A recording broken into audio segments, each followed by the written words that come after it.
मुंबई उच्च न्यायालय, औरंगाबाद खंडपीठ आणि नागपूर खंडपीठ शिपाई प्रश्नपत्रिका क्रमांक 2 आपण या ठिकाणी घेत आहोत. तर अतिशय IMP प्रश्न आहेत. याच प्रकारचे प्रश्न एक्झामला येत असतात आणि जास्तीत जास्त GS चा समावेश त्याच्यामध्ये असतो. तर पहा, या ठिकाणी पहिला प्रश्न दिलेला आहे. मध्ययुगीन इतिहासाच्या साधनामध्ये विरळ हे कोणत्या प्रकारचे साधन आहे? तर यामध्ये ऑप्शन 4 आहेत.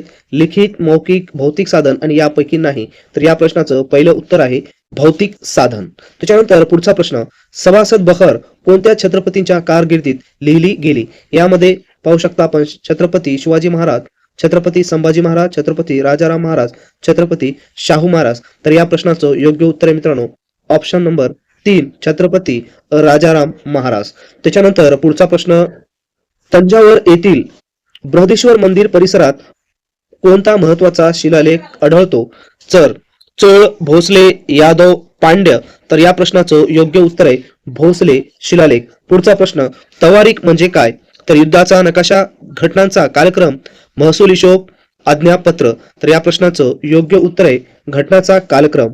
त्याच्यानंतर पुढचा प्रश्न, अकबराच्या नाण्यावर कोणत्या हिंदू देवतांच्या प्रतिमा होत्या? शिव पार्वत, विठ्ठल, रुक्मिणी, रामसिया, लक्ष्मीनारायण. तर या प्रश्नाचं योग्य उत्तर आहे मित्रांनो राम सिया. त्याच्यानंतर पुढचा प्रश्न, 1712 मध्ये सिंध प्रांतावर स्वारी करणारा अरब सेनापती कोण होता? मोहम्मद गोरी, मोहम्मद बिन कासिम, सबकद्दीन, कुतुबुद्दीन ऐबक. तर या प्रश्नाचं योग्य उत्तर आहे मित्रांनो ऑप्शन नंबर 2 मोहम्मद बिन कासिम. त्याच्यानंतर पुढचा प्रश्न, तराईच्या पहिल्या युद्धात पृथ्वीराज चव्हाण यांनी कोणाचा पराभव केला? बाबर, इल्तुमिश, मोहम्मद गोरी, बलबन. तर या प्रश्नाचं योग्य उत्तर आहे बी इल्तुतमिश. त्याच्यानंतर महत्वाचा पुढचा प्रश्न, दिल्लीच्या गादीवर बसणारी पहिली स्त्री सुलतान कोण? चांदबिबी, रजिया सुलतान, नूरजहां. तर या प्रश्नाचं योग्य उत्तर आहे रजिया सुलताना. त्याच्यानंतर पुढचा प्रश्न, 1526 मध्ये पानिपतच्या पहिल्या युद्धात बाबरने कोणाचा पराभव केला? तर ऑप्शन आहे इब्राहिम लोधी, राणा सांगा, शेरशाह सुरी, हुमायून. तर या प्रश्नाचं योग्य उत्तर आहे 1526 मध्ये पानिपतच्या युद्धामध्ये बाबरने इब्राहिम लोधीचा पराभव केला. पुढचा प्रश्न, विजयनगर साम्राज्याची स्थापना कोणी केली? पहिला प्रश्न, कृष्णदेवराय, हरिहर बुल, रामराय, वेंकोजी. तर या प्रश्नाचं योग्य उत्तर आहे हरिहर व बुक. तर मित्रांनो, अशाच प्रकारचे प्रश्न आपल्या एक्झामला शिपाई या पदासाठी येत असतात आणि GSचा त्यामध्ये समावेश असतो. तर अशाच प्रकारचे क्वेश्चन सेट आपण तयार केलेले आहेत मित्रांनो. टोटल 40 प्रश्नपत्रिकाचा बंच आहे. यामध्ये 500 प्रश्नांचा देखील समावेश आहे. नोट्स देखील आहेत.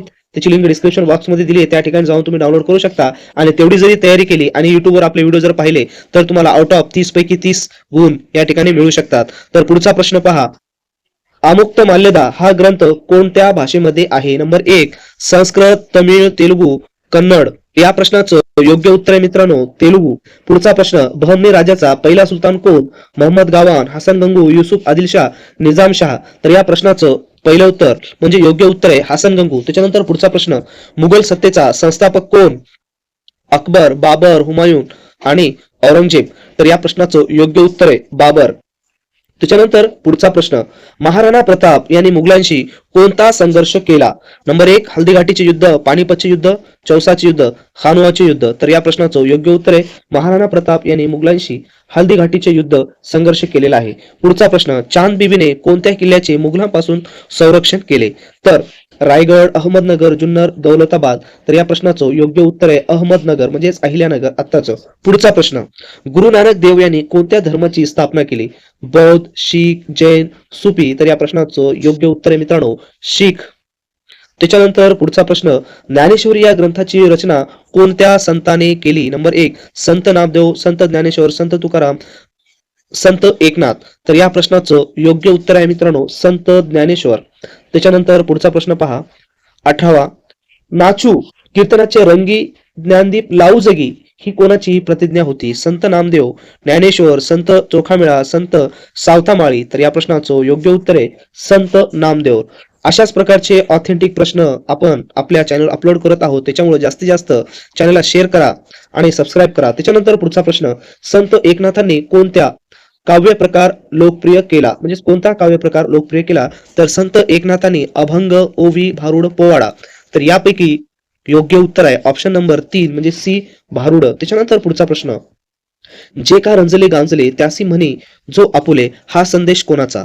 संत रामदास, संत तुकाराम, संत एकनाथ, संत समर्थ रामदास. तर या प्रश्नाचं योग्य उत्तर आहे मित्रांनो, संत तुकाराम.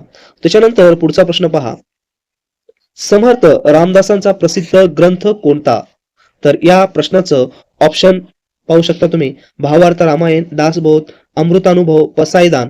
तर या प्रश्नाचं योग्य उत्तर आहे दासबोध. त्याच्यानंतर पुढचा प्रश्न, वारकरी पंथांचे दैवत कोण होते? खंडोबा, विठ्ठल, ज्योतिबा, गणपती. तर या प्रश्नाचं योग्य उत्तर आहे विठ्ठल. त्याच्यानंतर अतिशय महत्वाचा पुढचा प्रश्न, शिव पूर्वकालीन महाराष्ट्रात मौजा म्हणजे काय? तर मोठे शहर, परगणा, लहान गाव, बाजारपेठ. तर या प्रश्नाचं योग्य उत्तर आहे लहान गाव. त्याच्यानंतर पुढचा प्रश्न, परागण्याचा हिशोब पाहणाऱ्या वतनदाराला काय म्हणायचे?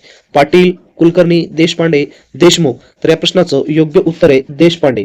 त्याच्यानंतर IMP पुढचा महत्वाचा प्रश्न, गावाचा महसूल गोळा करण्याची जबाबदारी कोणाची असे? तर या प्रश्नाचं योग्य उत्तर आहे पाटलाची असे. त्याच्यानंतर प्रश्न क्रमांक 26, बलुतेदार म्हणजे काय? गावातील सैनिक, शेती करणारा, सेवा देणारा की व्यापारी? तर या प्रश्नाचं योग्य उत्तर आहे ऑप्शन नंबर 3, सेवा देणारा कारागीर. त्याच्यानंतर पुढचा प्रश्न, देशमुख हा कोणत्या स्तरावरील वतनदार होता? गाव, परगणा, राजधानी, आरमार. तर या प्रश्नाचं योग्य उत्तर आहे राजधानी. 1630 मध्ये महाराष्ट्रात काय घडले? मोठा विजय, राज्याभिषेक, भीषण दुष्काळ, मुघल स्वारी. तर या प्रश्नाचं योग्य उत्तर आहे 1630 मध्ये भीषण दुष्काळ आलेला होता. त्याच्यानंतर शेवटचे अतिशय महत्वाचे 2 प्रश्न, जिजाबाईंच्या वडिलांचे नाव काय होते? मालोजीराजे, लखुजीराजे जाधव, लखुजीराव जाधव, शहाजीराजे, बाबाजीराजे. तर या प्रश्नाचं योग्य उत्तर आहे बी, लखुजीराव जाधव. पुढचा प्रश्न शेवटचा, शहाजीराजे कोणत्या सत्तेचे निष्ठावान सरदार होते? नंबर 1, मुघल, आदिलशाही, पोर्तुगीज, इंग्रज. तर शहाजीराजे आदिलशाही सत्तेचे निष्ठावान सरदार होते. अशा प्रकारचे प्रश्न आपण आपल्या चॅनल्सवर अपलोड करत असतो. त्याच पद्धतीनं प्रश्नपत्रिका जी आपण आपल्या चॅनल्सवर अपलोड केलेली आहे तीच प्रश्नपत्रिका टेलिग्राम चॅनलवर आपण अपलोड करणार आहोत. त्याच्यामुळे जास्तीत जास्त टेलिग्राम चॅनलला सबस्क्राईब करा आणि तुमच्या मित्रांना हा व्हिडिओ नक्की शेअर करा.